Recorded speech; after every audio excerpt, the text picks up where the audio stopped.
So many people now live in fear.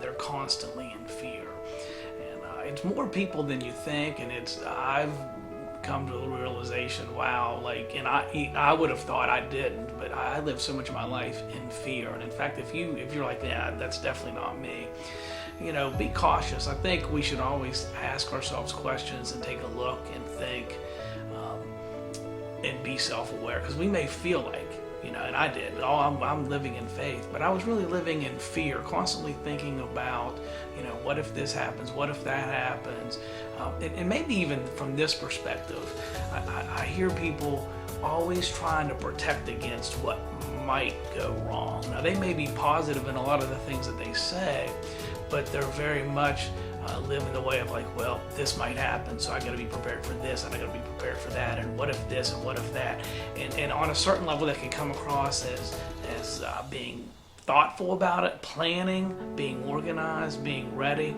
But there's another level there that I think is fear, because it takes up so much time, the thinking, the planning, the going over things in your mind over and over again, even for just fairly simple tasks that, just relax and let it happen, and it'll turn out just fine. We put ourselves through so much extra stress and turmoil by thinking about what might go wrong.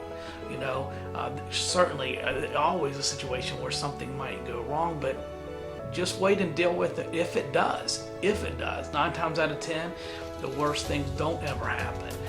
But yet we've put ourselves through the emotions and the feelings as if it had happened, because we play it out in our minds and try to think about, well, what could we do? That's fear. That's living in fear. That's if the first thought in your mind is what might go wrong, that's a problem. It should be about possibilities, not problems. We want to live with faith and hope, not fear and worry.